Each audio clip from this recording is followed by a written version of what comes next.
Today, the Marines fired back. The Marines took sniper fire at the same location where one of their own was killed yesterday. Sniper teams were set up, one man spotting with binoculars, the other operating the lethal part of the team's equipment.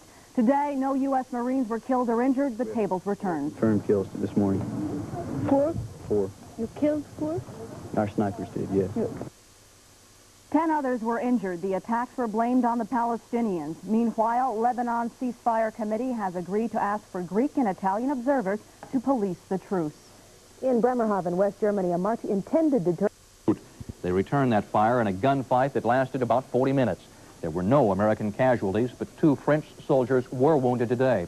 One report says the Americans killed at least 4 of those snipers firing on their position near the Beirut airport. Died there. 3 other Marines were wounded in an attack launched from a Muslim slum.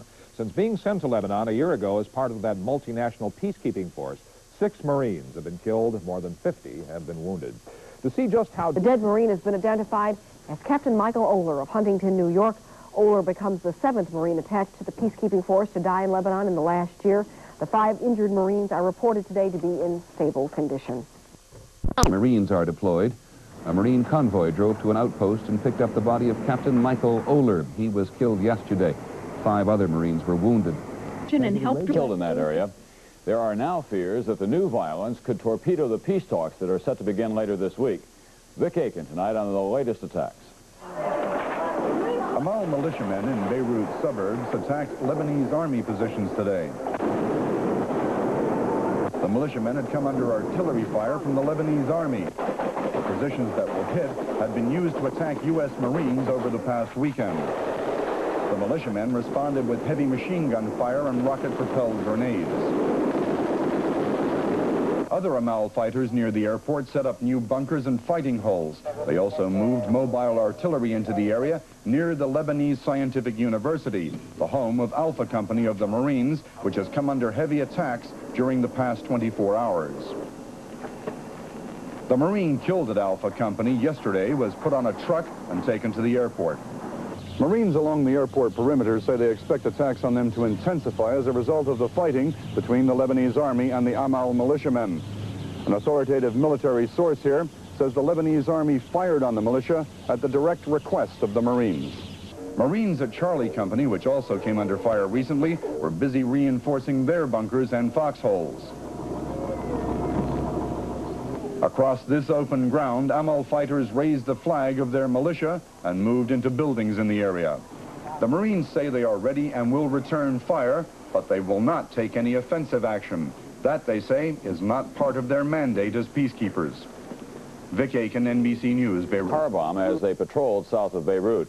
The hills around Beirut saw some of the heaviest fighting since the ceasefire took effect 3 weeks ago. That, of course, could mean even more danger for the Marines stationed around the airport. Stan Bernard is with Alpha Company in Beirut, and as he reports in his Lebanon diary tonight, some Marines believe that the protection they're getting just isn't good enough. All 6 of the Marines killed in combat in Lebanon were wearing this piece of equipment, this cloth-covered armor, the flak jacket. Along with his weapon, the flak jacket is one of the things he gladly grabs before going to his post, even in an unexpected drill. It is heavy and cumbersome and uncomfortable in the heat of the Middle East, but it is as much a part of the Marines' combat uniform as the helmet. Marines feel safer in them despite the questionable protection they provide. The jackets won't stop bullets. Take the case of Lance Corporal Belair, who was hit in the shoulder by a sniper round. This hole in the flak jacket, right here, came in through here and entered out the back of the top right flap. 4 layers of Belair's jacket had been penetrated. The other day, a Marine took a sniper's round right through the chest of his flak jacket, and it killed him. The Marine Corps says it's a trade-off. Well, we haven't found a vest that provides any more protection than this one without adding a lot of weight and additional expense. A Marine officer told us some shrapnel shredded through these jackets, but the men wear them because they occasionally work. Private Dale Raines of Albertus, Pennsylvania will probably get home safely because of his jacket. This piece of metal, before it hit me, I hear this, and then bang, you know, like someone punched you in the chest. The best piece of body armor in the world would not have prevented some of the casualties suffered here. The Marines accept the limitations of the flak jacket and the risks. That seems to be not very much protection from a round, from a penetrating round. That's right. And you accept that? Yes, it's part of the job. Stan Bernard, NBC News, Beirut. Elsewhere in Beirut, shelling broke out once more between Lebanon's warring factions, and peace talks set for the Beirut airport were canceled by the Muslim Walid Jumblat, who said the airport would be too dangerous. In Beirut. Peace talks between the warring factions scheduled for today have been canceled because they can't agree on a meeting place. Are used to being shot at. Sometimes they have to count their dead. But nobody was ready for the massacre that rocked Beirut and the world this morning. At least 147 United States Marines, at least 31 French soldiers have been killed in 2 huge terrorist bomb blasts. Scores more have been wounded, buried under tons of rubble. The pictures tell the gruesome story of death and destruction. Sirens wailed for the dead in the aftermath of the suicide attacks.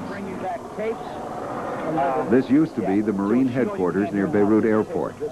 The 4-story building had been filled with sleeping servicemen when suddenly the dawn peace was broken. This occurred this morning at about 6:20. Shortly thereafter, there was another explosion down at the French headquarters, a similar type truck bomb. We figured it had to have at least 2,000 pounds of TNT. It was observed coming at a high rate of speed from the south of the building, crashed through the gate and through the guard post, and then detonated inside the lobby. It was devastation. The building became a huge crater filled with concrete and bodies. Moments later, the same thing happened at the French camp a few miles north.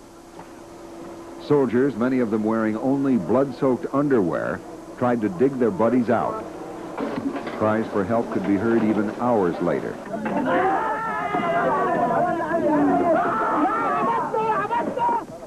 Many of the victims never had a chance, and the death toll mounted throughout the day.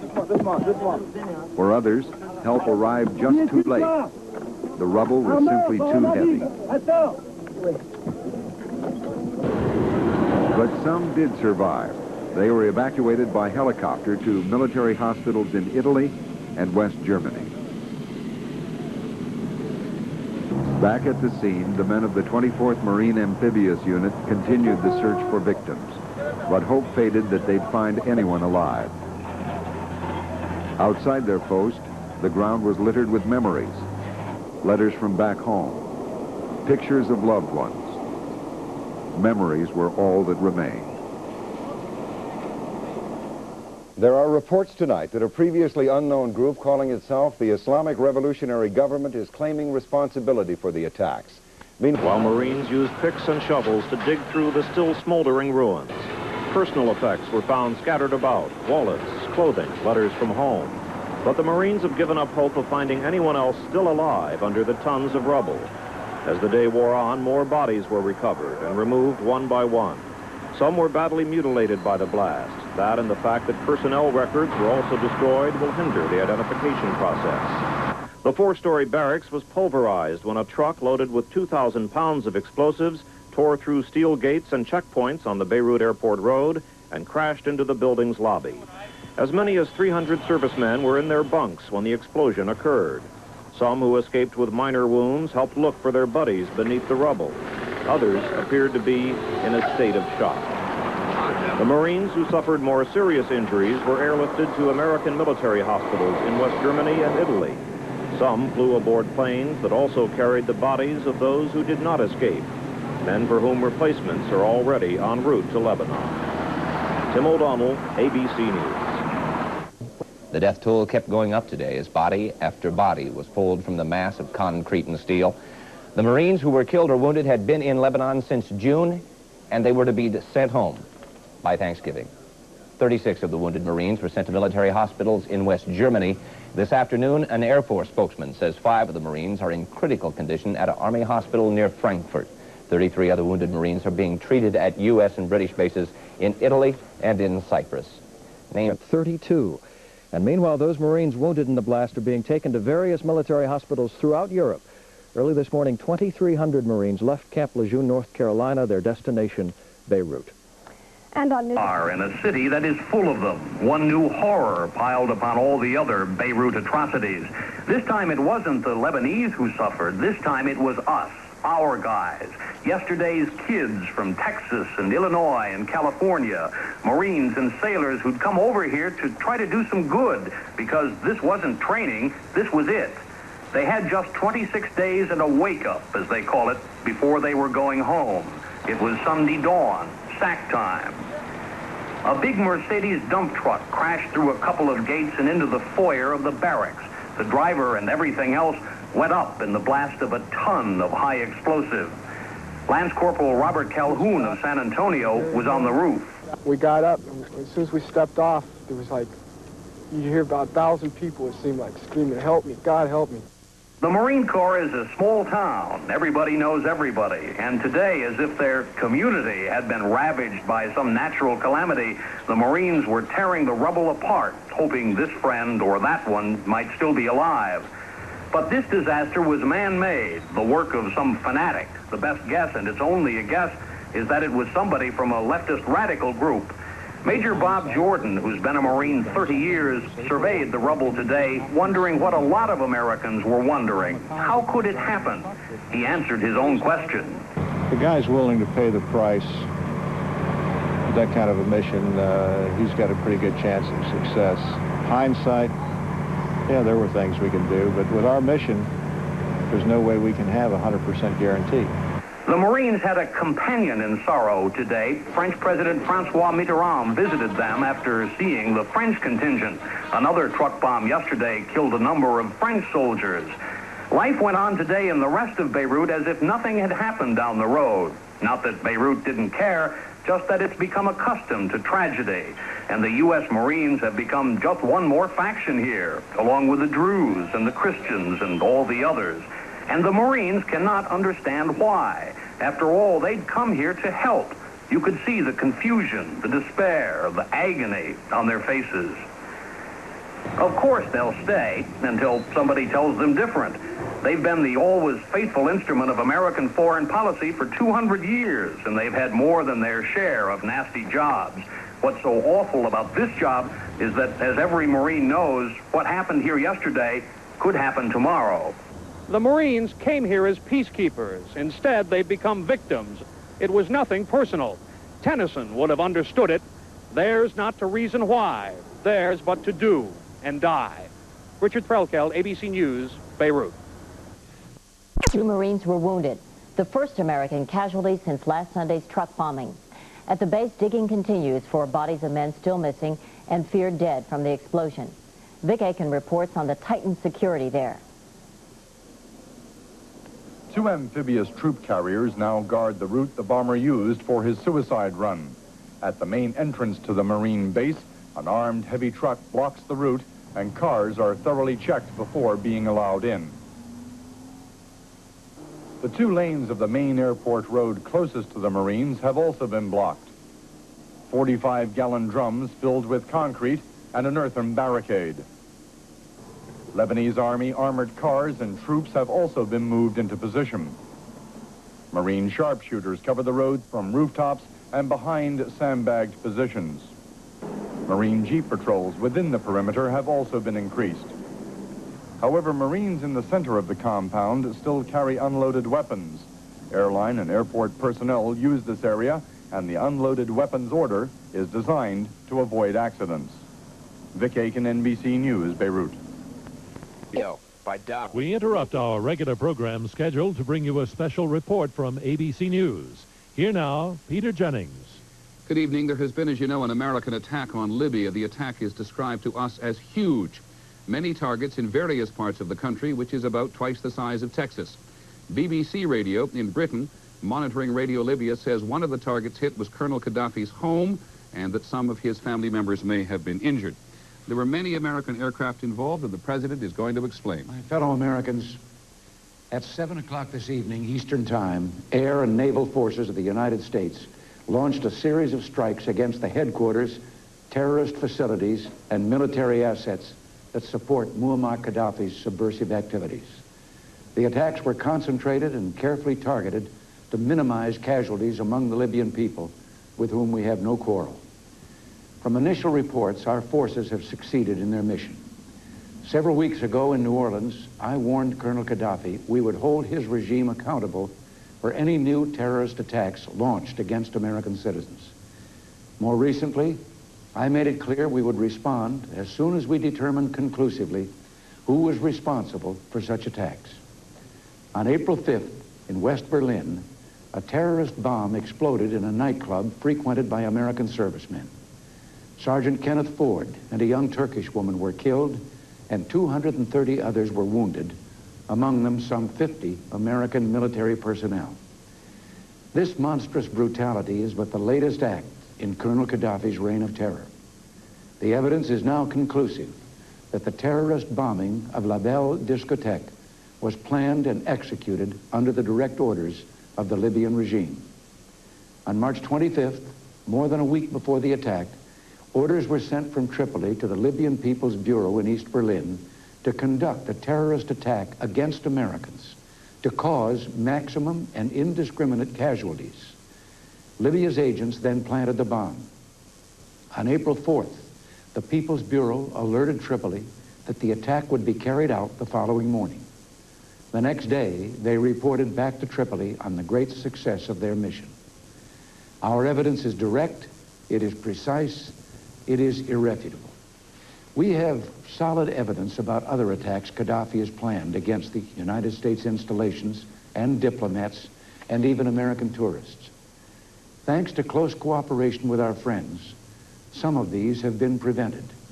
With the help of French authorities, we recently aborted one such attack, a planned massacre using grenades and small arms of civilians waiting in line for visas at an American embassy. Colonel Gaddafi is not only an enemy of the United States, his record of subversion and aggression against the neighboring states in Africa is well documented and well known. He has ordered the murder of fellow Libyans in countless countries. He has sanctioned acts of terror in Africa, Europe, and the Middle East, as well as the Western Hemisphere. Today, we have done what we had to do. If necessary, we shall do it again. It gives me no pleasure to say that, and I wish it were otherwise. Before Gaddafi seized power in 1969, the people of Libya had been friends of the United States. And I'm sure that today most Libyans are ashamed and disgusted that this man has made their country a synonym for barbarism around the world. The Libyan people are a decent people, caught in the grip of a tyrant. To our friends and allies in Europe who cooperated in today's mission, I would only say, you have the permanent gratitude of the American people. Europeans who remember history understand better than most that there is no security, no safety in the appeasement of evil. It must be the core of Western policy that there be no sanctuary for terror. And to sustain such a policy, free men and free nations must unite and work together. Sometimes it is said that by imposing sanctions against Colonel Gaddafi or by striking at his terrorist installations, we only magnify the man's importance. But the proper way to deal with him is to ignore him. I do not agree. Long before I came into this office, Colonel Gaddafi had engaged in acts of international terror, acts that put him outside the company of civilized men. For years, however, he suffered no economic or political or military sanction, and the atrocities mounted in number, as did the innocent dead and wounded. And for us to ignore, by inaction, the slaughter of American civilians and American soldiers, whether in nightclubs or airline terminals, is simply not in the American tradition. When our citizens are abused or attacked anywhere in the world on the direct orders of a hostile regime, we will respond so long as I'm in this Oval Office. Self-defense is not only our right, it is our duty. It is the purpose behind the mission undertaken tonight, a mission fully consistent with Article 51 of the United Nations Charter. We believe that this preemptive action against his terrorist installations will not only diminish Colonel Gaddafi's capacity to export terror, it will provide him with incentives and reasons to alter his criminal behavior. I have no illusion that tonight's action will ring down the curtain on Gaddafi's reign of terror. But this mission, violent though it was, can bring closer a safer and more secure world for decent men and women. We will persevere. This afternoon, we consulted with the leaders of Congress regarding what we were about to do and why. Tonight, I salute the skill and professionalism of the men and women of our armed forces who carried out this mission. It's an honor to be your commander-in-chief. We Americans are slow to anger. We always seek peaceful avenues before resorting to the use of force. And we did. We tried quiet diplomacy, public condemnation, economic sanctions, and demonstrations of military force. None succeeded. Despite our repeated warnings, Gaddafi continued his reckless policy of intimidation, his relentless pursuit of terror. He counted on America to be passive. He counted wrong. I warned that there should be no place on earth where terrorists can rest and train and practice their deadly skills. I meant it. I said that we would act with others if possible and alone if necessary to ensure that terrorists have no sanctuary anywhere. Tonight, we have. Thank you, and God bless you. President Reagan speaking live from the Oval Office tonight. If you could remove that, please, in a forceful justification of today's attack on Libya. The president saying we have done what we had to do, and we shall do it again if necessary. And comparing Colonel Gaddafi today virtually with Adolf Hitler during World War II. The president does not give us many details of today's attack. We hope to have those for you in the next few minutes. But before we go on to analyze today's attack, to bring you some more details of it, to raise some of the questions about the ramifications of this very large, huge, the attack was described to us, a slight sense for you of what it was like as heard by ABC correspondents in their hotel in the capital in Tripoli. First, ABC's Liz Colton looking and listening out her window. For the past 4 minutes, we've had planes overhead, anti-aircraft going off, flares in the sky, explosions, bombs that have shaken the whole hotel. At first, there were a lot of bombs in the distance, and then airplanes, jets flying overhead, which I suspect were Libyan jets after some bombs went off farther away. We're hearing bombs in the distance in all directions. We can still hear explosions going off again in all directions. It seems that several bombs were dropped east of Tripoli. East of Tripoli and in many other parts of the country, as best we can tell tonight. And as I said, as we go along, we'll try to pinpoint some of those targets for you. The president referred to them both as terrorist targets and military assets. ABC's Charles Glass is in that same hotel in downtown Tripoli on the edge of the harbor. He simply stuck his microphone out the window, and here is what he heard.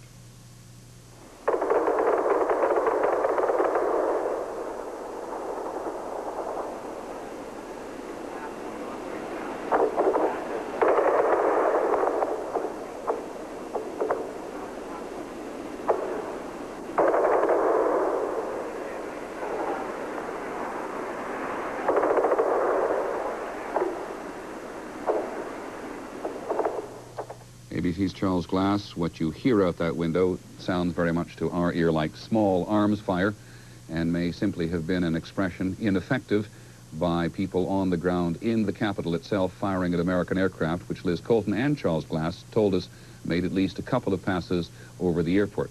As we said, the president raised a great many questions tonight. Let us go now to our national security correspondent, John McQueffey, who is standing by at the State Department in Washington. John, let me, if I may, try to pick up quickly on something the president said. He said, we want to thank our friends and allies in Europe who cooperated today. What does he mean? I think he's talking about the British, Peter.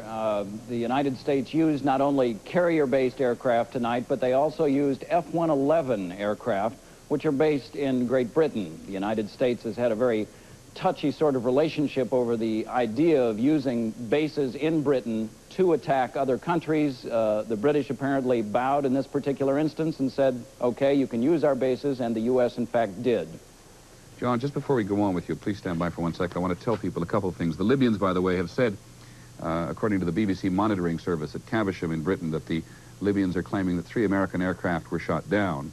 Every indication we have so far, both from the President, from Larry Speaks, his press spokesman earlier, and from briefings at the Pentagon and the State Department, is that from an American point of view, there were no casualties and no damage. This is our map, which will give you at least some sense as we wait to hear from Secretary of State George Shultz and the Secretary of Defense Caspar Weinberger on more of the details. Here is Tripoli. The small arms fire you heard came from Tripoli itself. This is roughly in the area of Wheelus Air Base. We do not know specifically yet that it wasn't a target, though there were targets around Tripoli, and there were targets here at Benghazi, about 400 miles, 450 miles across the Gulf of Sidra. This is Colonel Gaddafi's so-called line of death, the waters that he claimed were his, the waters which the United States claimed are international. And this at least represents the potent armada of the Sixth Fleet, which has been traveling today between Sicily out here past Malta in the direction of Libya. And as John McWethy said, part of the attack came from the Sixth Fleet and part of it came from land. John, do you have any sense at all of the targets at this point? Well, it's a little early to tell too much about the targets. It's quite obvious they hit several around Tripoli. One of them was apparently the Azia barracks, which Colonel Gaddafi's elite corps is believed to be housed in, and sometimes Gaddafi himself spending nights in that particular area. There was the military side of the airfield at Tripoli, the military side of the airport. That was apparently also hit. In each location, what the United States was apparently trying to do was to suppress fire and to keep any interceptors that might get off the ground from leaving by hitting the military part of the facility and then also going after barracks. There were also barracks attacked in Benghazi and several military targets there designed, again, to suppress fire at American aircraft. So this attack, which occurred about 3:30, as I recall, now 3 o'clock in the morning, Libyan time, does not appear to have met much opposition. It does not appear that way. U.S. intelligence sources say they were somewhat puzzled by the lack of Libyan readiness and awareness. The United States, over the last few weeks, has continually been talking about the possibility of an attack, and apparently the Libyans just got tired of being at alert all the time, and they just decided not to pay very much attention to all the things that were coming out of Washington. Okay, John, please don't go anywhere. Sam Donaldson is standing by at the White House, and we are waiting for the Secretary of Defense or the Secretary of State to give us more details. But the French Foreign Ministry has already told us, despite what we have been told so far about surgical attacks, that the French embassy in Tripoli was hit this evening. Sam, as the administration went into this operation today, what do you think concerned them most? Well, I think the concern is certainly, first of all, of a military attack was whether our planes could get in and out safely. Peter, the preliminary estimate here is that no American aircraft was hit. An official who told me that stressed that that is a preliminary estimate. They want to see all planes back safely. But that was the word from the attack. Secondly, of course, they were concerned about not only the secrecy, but teaching Gaddafi the lesson that they hoped to have taught him with this particular attack, the one that the president referred to. Sam, the president did say again that he was trying to provide an incentive for the colonel not to do this again. Even before this attack was mounted today, is there anybody in the administration who believes you can stop Colonel Gaddafi with an attack such as this? Well, I don't know. Many officials here believe Colonel Gaddafi is an incorrigible, the mad dog of the Mediterranean, as the president called him, and that they're not going to deter him. But you saw the president rather skillfully tried to separate Gaddafi from the Libyan people. It is an appeal that he was making tonight to the Libyan people, in effect, to overthrow Gaddafi by saying, we have always been friends, we don't hold you responsible. It is the mad man who is at your helm. Okay, let's take a very quick attempt here to talk to ABC's Charles Glass, who is on the line from Tripoli, while we wait for Mr. Shultz and Mr. Weinberger. Charlie, what is it, about 5:15 in the morning there now? We just lost him, but we have been very fortunate throughout this attack tonight to have both Charles Glass and Liz Colton for ABC News and John Cooley, who have been on the line virtually while it was going on. It was quite interesting to a great many political observers in this country, and I'm sure abroad, that the administration went on the air so quickly after the attack occurred, and perhaps one of the reasons was that American reporters were there in Tripoli listening to it. The Soviets, by the way, have had a very mild reaction so far. You may have heard earlier in the week reports from John McWethy and others that the Soviets had essentially moved, at least here in Tripoli, had moved those particular Soviet ships which they had on a port visit to Tripoli, the Soviet-Libyan military relationship being a very close one, out to sea. And if Colonel Gaddafi, as John McCarthy said, was getting tired of keeping his people on alert, the Soviets perhaps anticipated something was going to happen and moved their ships, all of them, as to the best of our knowledge, out to sea where they would not be even accidental targets during an attack such as today.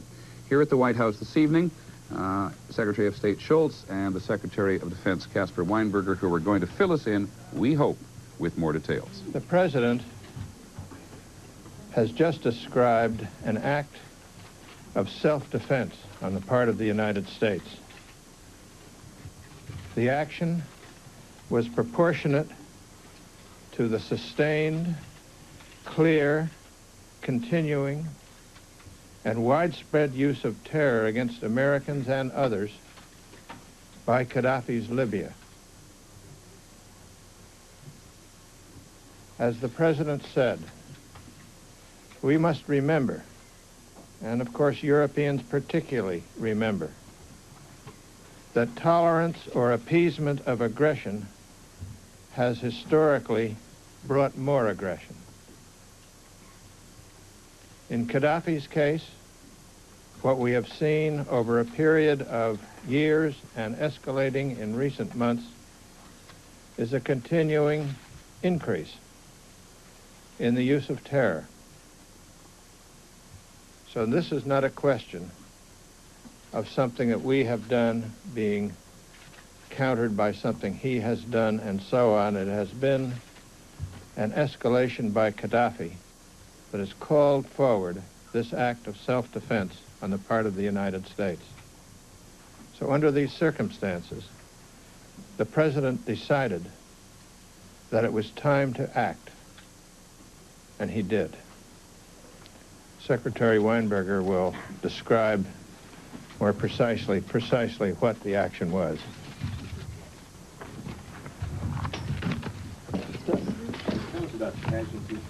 At about 7 p.m. Eastern Time, elements, medium units of the 3rd Air Force attacked targets in the western Libyan zone, and at the same time, A-6s from the America and the Coral Sea attacked targets in the eastern Libya zone as listed here. The targets of the western zone were the military airport near Tripoli, the Azizia barracks, which are a command and control headquarters of the Libyan terrorist activities, and Sidi Bilal, which is a training area, including a maritime diver training unit for terrorists in the west. In the east, the Jamahira barracks, which is an alternate command post from the Azizia barracks, was also attacked, and the Benina Air Base, from which defensive, suppressive activities and air defense would be mounted, was attacked. We used a combination of 500-pound and 2,000-pound laser-guided weapons and precision-guided delayed gravity bombs. And all of the Navy planes have returned without casualty. All of the F-111s, with one exception, have been accounted for and are returning. There is one that is not accounted for at this time. They will reach their, recover to their home bases somewhere in the neighborhood of about 2 a.m. Eastern Time. The bomb damage assessment at the moment is limited, and we've not had full reports, but we do know that at Benina Air Base, the base was closed. They were unable to launch any aircraft. They had no lights, no radar, no communication as a result of the attack. We will have very full reports of the attack as the F-111s return to their bases in the early morning, and we will have more precise bomb damage assessments at that time.